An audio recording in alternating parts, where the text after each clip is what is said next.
Hello everyone, how's it going today? I'll do a quick video, a little bit of an update on the Alien CV as well as a new starter multifunction HV. Um, Start with the alien ship here in a minute. Now, a question was brought up on scale and size too, and that's why I spawned in the Foundation XL landing pad. This is the one that's on the workshop, and it's a big landing pad. Um, Size class 5, and essentially it'll spawn any of the CVs I've made to date. Now I'm questioning whether or not it'll spawn this new one though. I think it will. I think it will. This other pad is actually, I was incorrect when I said it was size class 14. It's actually size class 16. Has a lot more guns, and it has a bunch of storage and things built into it as well as ramps. Now I spawned it kind of poorly, um, so it's kind of going in the ground over here. But this is just a large pad, more for doing this kind of thing. Um, as in gameplay, God, it would be really big, and I would hate to put it out to the workshop. I had so many people that had issues spawning this one, where they said it would collapse and this and that and the other thing. And yeah, I could see how that could be, especially, I think the structural integrity in the game is a little bit wonky sometimes with something like that. But for the most part, it seems to work. But some people had issues with it. With this pad, you'd probably really have issues because it's here's a big top view of it. It is a lot bigger than the other pad. Now, on this, I did some more work to it, not as much as I would have liked to. I ended up changing this section some more. It actually got another 4 blocks longer.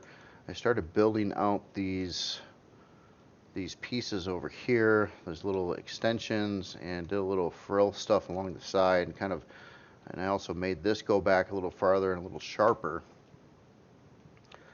trying to capture a bug look to it.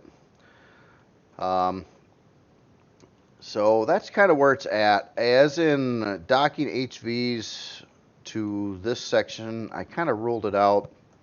There's just not enough room to really pull this off without building some kind of big blocky structure there.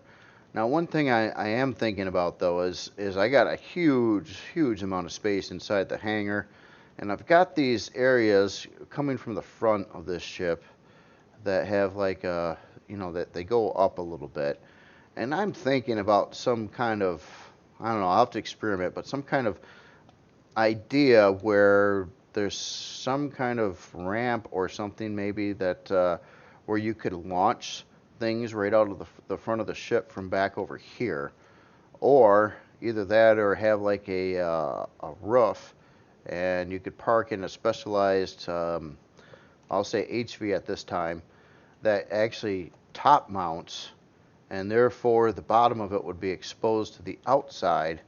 And if you were flying above, and say one player was flying this ship, and then another player was in this HV, um, and you could drop right off from the ship in motion and fall all the way to the ground and start attacking stuff with it. Um, Whether that would be used or not, I don't know, but I think that would work. And I don't know, I want to do something special with the hangar besides just having a big open space. So I'm thinking about that. I'll have to see how it works out though, because I don't know, I've never tried to do that before with any of these ships. But as in size, this thing is pretty massive. The Persis carrier is the longest ship I've made. Um, it's also a size class 10 on the newer version, and it went up in size class mainly due to the use of more curvy blocks. Originally, it was a size class 9 ship before I did the revision to it, but it doesn't cost more. This new version is actually slightly cheaper than the original version. Um, but it's a big ship. If you happen to know it, there's a lot of space in a big farm, big hangar. It's got a lounge, got all kinds of extra little stuff in it too. This ship here is literally nearly twice as wide. And the interior area, I would say, is close to, I don't know, at least 1.5 to 2 times the interior space of the Persis carrier. So as in length, it's about the same length. I think it's slightly longer at this point, but it's just little frill stuff, you know, like the tip over here or the little tip over there is why it's longer. But the actual main body chunk is a lot of interior space. So yeah, I'll have to keep plugging away at that. Now that's that is one thing. Now over the weekend too, I ended up having to spend some time on the Waypoint compound, and I had a number of issues. Well, it started out with one issue where I had a one of the storage bays at 264K, and it was supposed to be 320. So I ended up figuring out what I did. When I was detailing it, I broke a, I guess you could say, a container extension chain. So it severed some of the container extensions from where they were supposed to be. So I kind of put those back in place. And after I did, but I did it with the experimental version of the game. Then I put the blueprint back up to the workshop, and then it was showing up in red, and I got some comments on that. So, and I figured out what was causing that. So I backed off the experimental version of the game, fixed that issue, put it back up, and then it was over on CPU by one container extension. So I had to do yet another patch to it and remove one of the ammo container extensions. So that whole fiasco took probably 2-3 hours. I wasn't planning on. It was my fault though. I should have double checked everything after I detailed it. Essentially what I did, and I kind of remember this now, is there was textures in a particular area I wanted to change, and they were, so I removed the container extension blocks so I could use different material blocks so I could put the textures I wanted there. Well, I forgot to put them back or kind of remap the area to fill those back in again. And that's what happens, and I missed it. So that's that deal. Now, another thing, I got a brand new multifunction HV. I don't know if any of you ever used or tried the Scarab-SHM. I built this some time ago now. And this was basically, it's a unlock level 5, very inexpensive HV designed to do mining at player level 10. So it's all set up for mining. Originally, this worked pretty good, and this was actually my personal go-to HV of any of the HVs I had made for starter stuff. I felt it did better than the Scarab HST. It wasn't the prettiest thing, but it's so packed with stuff in here that there just wasn't any room. And a couple problems I had with this is the fact that to put in a standard door, that requires player level 10. I still, to this day, can't figure that out, but it hasn't changed. You know, you can do all this other stuff, you know, even a clone chamber, but you can't put a door on because that requires a higher player level. So that kind of messed with this design a little bit. Basically, at level 10, the idea of this one was you could add in a HV med bay and mining and a couple turrets and a back door. So basically, this little bugger here would do just about everything. And it's, whoop, what did I hit? Ah, okay. And it was very cheap, 26-minute build time. Didn't require any rares at all, no cobalt, nothing. So yeah, I found it very useful in gameplay. You know, starting out a new game, this would be one of the first things I would spawn. And then, you know, once I hit player level 10, I'd throw on some mining turrets, and then I can get in business. Problem is after they added weights and volumes, this traditional harvest box doesn't cut it. I tried to use this in a recent playthrough, and it would fill up so quickly it was ridiculous. So that's kind of a side effect, and there's just no room on this thing to do anything more with it. So the SHM2, and this is basically stands for Starter Harvester Miner. So that's kind of what it is. Same it's slightly bigger on this one, but it's got a lot more features. Of course, it has like some of the new Alpha 10 stuff, such as Wi-Fi, and it still has a detector in here. However, it's completely hidden. It's actually kind of sitting behind the blocks over here. But I came up with a solution for a back door without going to level 10. Now this is also unlike level 5, but I used a God, what are these things called again? Oh, shutter door. I used a shutter door, and I had to do it backwards so you could like walk up and inside of this thing. Actually, here, let me get out of God mode a minute. But yeah, that was kind of neat. So I managed to get a working door on it and keep it level 5.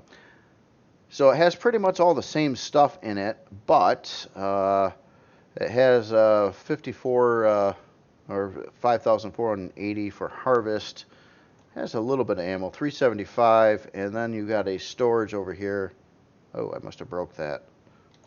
Oh, that is supposed to be way bigger.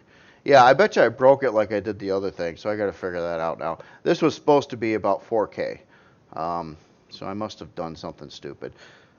But of course, this isn't out anywhere yet. And this also has the sensors, and well, pretty much everything. At level 10, you could go in here, add in an HV med bay, and that's the location you could put it right there. And then, of course, 6 mining items on there. And this one also has 2 front harvesters. And then again, it has 2 turret mount positions. It's done a little bit differently than the SHM. Now, with all that said, this one is a little more expensive, though. It doesn't require any rares, and it has a 34-minute build time. How it sits, not bad, not bad. It's definitely cheap, but this is hopefully my answer for a new starter, a miner, kind of does everything resource gathering vehicle. And this one will have the capacity to hold a lot of stuff too. So unlike this one didn't anymore, at least. So I just wanted to show you that. I'm going to get this to the workshop fairly soon. This was kind of a unexpected build, and that actually is going to be for Excalibur's next challenge, which is to build a level 7 HV or SV that's practical and cheap for gameplay use. And that this was my answer for that, and especially since I felt I really needed to make a new version of this because I liked this thing, especially pre-Alpha 9 before those weights and volumes. I thought it did great for the price. So that's about it for today. I'm going to keep on working on this CV here. I think it's getting close on the body. I like mostly what I did, some changes to the back. I'm not quite done with these little arm things yet, and I'm still investigating on ideas. And I would like to get like another turret up here and another turret on the bottom, or 2, so it can have different angles of firing, and not to mention I got some available turrets I can keep on throwing on this thing. But I hope that helps a little bit with size class, or I'm sorry, with comparing it to the sizes. It's not, I mean, when you look at it, it doesn't appear that much bigger than the Persis carrier, but it has a lot to do with the interior space, so it's just bigger. And I honestly, by looking at it, knowing what the interior needs yet and everything else, I'm expecting this probably to be about size class 14 to 16, I think. So somewhere in that range. Compared to the Alien base, which is also class 5, it's massively bigger than what the Alien base was. And this is a pretty big base too. This is running the big hangar doors and got a lot of stuff in it. But and it's going to be styled similar to this and all the other Alien stuff. Of course, as I keep on working with this Alien theme, I keep on coming up with like new little things I could do and new little tweaks and whatnot. And that's kind of one of the reasons why I'm holding a lot of the Alien stuff back so much. Although I'm going to start releasing the stuff soon. The Creel Ghast, I believe, will be the first thing to be released, followed probably by the Alien Miner, the tank, Then I've got that other littler SV for it too, which is more of a, I don't know, starter mid-level alien SV. Um, but this thing is going to be the big thing, and it's going to take a long time to finish yet. Um, but I'm going to try to bang off a lot more of it this week, and we'll see. I'm getting close on the body, and once I get the body done, I'll probably freak out and do like some texture marathons. And as I'm doing the texturing, a lot of times I end up doing some block changes and some other things because I'm analyzing every little section of the ship very closely. And so there'll probably be a lot of little cosmetic changes, fixing up some blocks, maybe making it a little curvier in places. It all depends. But that part will probably take almost a week to texture the thing, and then the interior, that's going to take quite a long time to build. I don't even know how long it's going to take to build. The interiors on a lot of these ships take the longest. I mean, even the Persis. I think I had the body built on the original Persis carrier, which is pretty much the same as this one. I think I had the body built in like, I don't know, 8 hours maybe. And then it took me about 50 hours to finish the interior on the original. Now, I probably a little more than that on both sides, but it's basically almost 3 times longer to do the interior as it does to do the exterior, typically. And it's just so much planning. And that's another thing. Even on this little this Waypoint compound, I guess it's not that little, but it's not a huge base by any stretch of the imagination, and it looks very simplistic from the exterior, being a box. It's not too crazy or anything. But this son of a gun took a long time to do, and it was so much interior planning and working. And then, of course, I was trying to incorporate in these this new LCD projection type of thing too, and that took an extra long time to do that as well. And then trying to come up with a design where I could hide the LCDs above here and make these displays work. So it's just a lot of logistic stuff that just took forever and a day on this base. And then of course I screwed it up and had to do 3 patches on it after the fact, after it was released. So that's even more time consuming. So this little son of a gun probably ended up being a 30-hour build, and I was thinking it was going to be a 10-hour build. I guess that's what, if you do this stuff a lot, I guess you can anticipate that things will take longer than you really think they will. But that's all I really wanted to talk about today. I got some ideas for some different tutorials coming up too. I know this last week was pretty much just on the alien CV and things like that, but I got some ideas to try to show some different techniques in building, and what I really wanted to do is get into like a final detail. There's different phases when I build things. Of course, the first phase is usually, I usually call it prototyping. It's where I try to come up with a body and design that I like. And sometimes I scrap them right away. After an hour of building it, I don't like it very much, or I don't feel it can be fixed, or it just, what I had envisioned versus what's there is totally different. So I don't care that much about it and start over. Once I get past that point, and I'm pretty happy with the body, I almost do it like a white box. If you notice, I replace all the textures, all and kind of like just flat and white, and so I can get a good look at like all like the geometry of the whole thing, and then refine what's there like over and over and over again. And this needs more of that itself. And then I usually end up texturing the body. And then once I get into the interior, a lot of times I will make body mods to accommodate something in the interior. Not all the time, but in this case it might not be the case because it's got a lot of room. But on smaller ships especially, that was the case. Like I had like this Nomad over here. When I was building this, I ended up making quite a few changes to the sides and the thrusters so I could make more usable space inside the ship, or to fit different parts and things like that. So once that part's done, then it's like going from room to room after you come up with a room layout, and then I'll like lay it out, texture it, light it, things like that. But then I do another phase like later on before release, and that's go through the whole thing and do like a final detailing. And that's where I get into, maybe a few more block changes, mess with the lighting, mess with decals, mess with deco parts, everything and anything to enhance the looks of it however I can. And that part there can take a while too. Some of the bigger ships, like this here, like even going into the farm section. Let me turn this on a minute. Um, it's added in a lot of like this little stuff, and if you notice little fine details, like there's decals on the sides of these lights. And little things like that, and that's what the final detailing's about. Um, and like how this was done over here. And I don't like this particular mod that I did over here, but I was well, that's another story. Anyway,